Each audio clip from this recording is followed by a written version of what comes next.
Biblion Watata.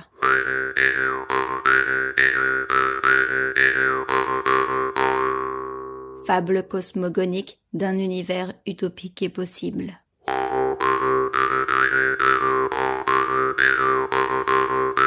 Généalo-mythologie des steppes, ou parole futile.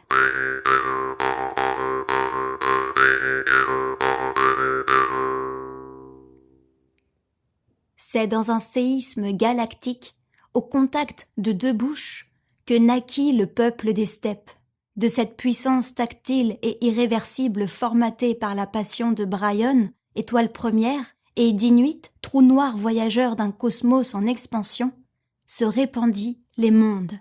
De ce nuage lacté naquit Fante, l'oiseau de feu aux 1000 couleurs, et Gelao, cheval ailé à la robe sombre. Fante pondit 3 œufs que couva Gelao. Du premier sortit Kazakh, l'aigle rouge. Du second, Lisgouin, le sanglier vert. Et du troisième, Mongol, le saumon bleu. Ces 3 êtres néoformés se lancèrent dans une course à la conquête des mondes. De leur bataille émergea Okaina, la ténébreuse, Kébès, le solide, et Sakalava, la flamboyante. On dit que Kazakh, Lisgouin et Mongol courent encore dans les tréfonds de l'univers, et qu'à chacun de leurs croisements, un monde voit le jour. Fante, découvrant les créations de ses créations, fut séduite et installa son nid dans la bouche de Sakalava. Gelao, lui, trouva refuge dans la chevelure d'Okaina. Kébès, ne recevant pas la gratitude de ses aïeux, sombra dans une tristesse insoluble. De ses yeux sortirent Slav et Taïno, les 2 fleuves intarissables de Yarna. Ceux-ci engendrèrent les 7 mers, Yéniche, Tasman, Chichimek, Choctaw, Evenk, Jingpo et Moave, qui délimitèrent les 7 continents portant aujourd'hui les noms de Mohegan, Nifke, Pawin, Turkana, Corrigan, Aleut et Badoui. De loin, Fante et Gelao observaient cette agitation. Le regard de Fante brûla la peau de Kébès. De ses cloques naquirent les monts de Yarna. De ses plaies, tous les volcans. Gelao, choqué par tant de souffrance, lâcha un cri si terrible que les tympans de Kébès cédèrent. De ses orifices abîmés sortirent les neiges éternelles des pôles. Mais son cri ne s'arrêta pas, et Kébès se mit à tourner sous l'effet de cette onde froide et puissante. De là purent se réveiller Bannock et Birifor, les 2 pupilles de Kébès. Le premier pactisa avec Gelao qui lui offrit tout pouvoir sur la nuit. Le second tomba sous le charme de Fante et se chargea de lui offrir toutes les beautés du monde. Bannock et Birifor ne se croisaient jamais et se lancèrent dans une course effrénée sans début ni fin. Au fil des jours et des nuits, chacun alla de son imagination pour épater l'autre et faire briller les yeux du couple originel. Bannock créa les graines et la végétation à partir de la boue de ses bottes. Birifor donna vie au vent en leur prêtant un corps sculpté dans l'argile. Bannock s'efforça d'améliorer ses créations et fit nombre de boutures et de croisements à partir des différents sols des 7 continents. Des cyanobactéries primitives de Mohegan, il façonna les algues de Nifke, puis les champignons de Pawin et les lichens de Turkana. Pris d'inspiration par la beauté de Sakalava, il fit naître les fleurs sur la terre Corrigan, puis les arbres au bord des chemins d'Aleut. De son côté, Birifor sculpta avec la glaise d'Aleut les insectes géants et primitifs. Puis, de passage en terre Corrigan, où la terre et la mer se côtoient comme nulle part ailleurs, il posa sur les roches les mollusques grimpants et flottants. Les reptiles et les amphibiens prirent vie à Turkana. Et Okaina, émerveillé, leur offrit le don de l'instinct.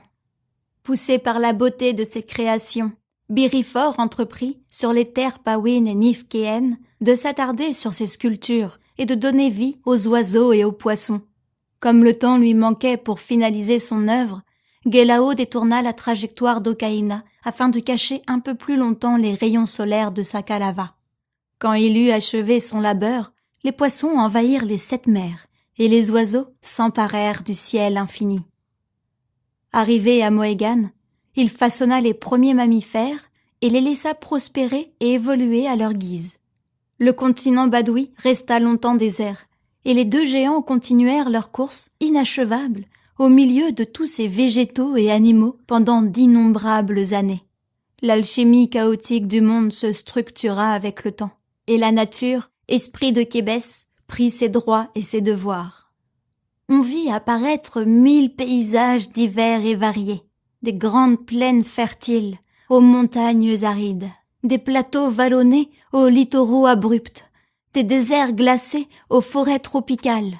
Dans tous ces lieux se créa une multitude de formes de vie, et les frontières, auparavant nettes, n'étaient qu'un lointain souvenir enfoui dans les méandres des beautés de Yarna.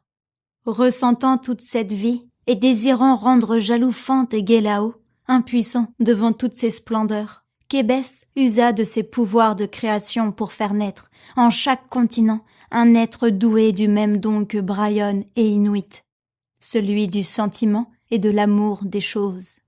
Ces êtres, issus de l'union d'un végétal et d'un animal, propres à chacune de ces terres, prirent forme prestement. Les terres de Mohegan accueillirent Iban. Celles de Nifke prirent en charge Kin. Kunta apparut à Pawin et Lorraine en Turkana. À Aleut émergea Magbetu. En terre Corrigan put éclore Garifuna. Et à Badoui, enfin, Kébès plaça Bretonne. Ces 7 filles de la nature formèrent chacun un clan, et elles devinrent toutes chasseuses de génie, archères expertes. Iban captura un lion et le prit en symbole de son clan. Kin, un dauphin. Kunta, un albatros. Magbetu, une mygale. Lorraine, un serpent. Garifuna, une sauterelle. Seule Bretonne, perdue sur les terres sans vie de Badoui, se retrouva seule. Mais elle ne fut pas abandonnée par Kébès, qui lui donna des pouvoirs bien plus grands, et plaça en elle l'œuf d'un enfant. Et 9 lunes plus tard sortit de son ventre M'Labri, le premier sang-froid. Les 6 autres mères des clans vinrent voir le nouveau venu pour lui rendre les hommages, et toutes furent impressionnées par le don de Kébès. Elles tombèrent sous le charme de M'Labri, et prièrent Bretonne de partager son don. C'est ainsi que la sorcière respectée fit naître Newar du lion d'Iban, Persan du dauphin de Kin, Pramalai de l'albatros de Kunta, Kalar de la mygale de Magbetu, Tekos du serpent de Lorraine, et Tibétan de la sauterelle de Garifuna. Chacune éleva son nouvel enfant dans leur propre contrée, et 216 lunes passèrent. Lentement et si vite. À l'aube d'une journée céleste, où Guélao et Sakalava partageaient les cieux, les 7 mères et leurs 7 fils se rassemblèrent sur la plus haute montagne des terres badouis. Là, un grand festin fut organisé, chacun ayant ramené les mets les plus délicieux, cultivés, chassés ou cueillis. De façon naturelle et intuitive, les couples se formèrent. Kin, la plus audacieuse, séduisit M'Labri. Magbetu alla vers Newar, et Garifuna vers Kalar. Lorraine et Kunta, les timides, attendirent que Tekos et Tibétan leur fassent les avances nécessaires. Iban et Persan s'éprirent l'un de l'autre, et Bretonne s'octroya le gracieux Pramalai. De ces unions, 7 clans, 7 villages, 7 cités, 7 dynasties, 7 familles, ou peu importe le nom, furent formés sur les 7 continents. Et au fil des générations, les liens originels furent effacés, et ces 7 tribus s'oublièrent les unes des autres, en se livrant, parfois, à des guerres bestiales, comme on s'attaque à des inconnus venus avec des idées nouvelles ou oubliées. Les temps passèrent, et l'histoire connut 7 périodes bien remarquables. L'âge Tsiga, où tous étaient attachés à l'agrandissement de la famille. L'âge Djerma, durant laquelle des cités furent construites. L'âge d'Australie, où des systèmes de gestion et de société purent éclore, tous si différents et si harmonieux à la fois. C'est de là que les premiers conflits purent apparaître, mais rien qui ne put détruire l'un ou l'autre de ces États. Puis vinrent les âges d'Andamanais et d'Astina, desquels découlèrent sans doute les inventions les plus fascinantes. Les générations passèrent et passèrent, l'âge d'or Baka en découla, ces siècles prospères connurent les plus grands et les plus beaux palais et joyaux, dont même Fante fut jalouse. C'est probablement de là que dut éclore l'âge Bassa, tristement célèbre et connu de tous. Comme les populations occupèrent tous les ports de la peau de Kébès, une sueur froide s'empara de Yarna, et les géants antiques Banok et Birifor répandirent partout un orage flamboyant, cachant les bienfaits d'Okaïna et sa Kalava, donnant à tous une impression de fin des temps. Les cultures furent détruites, les palais rasés, et cette période, la plus sanglante des temps anciens, réduisit les royaumes, alors prospères, en petites tribus fourmillantes et nomades, errant toutes sans attache, de continent en continent, de paysage en paysage. Quand l'orage passa, le passé fut oublié, les origines perdues.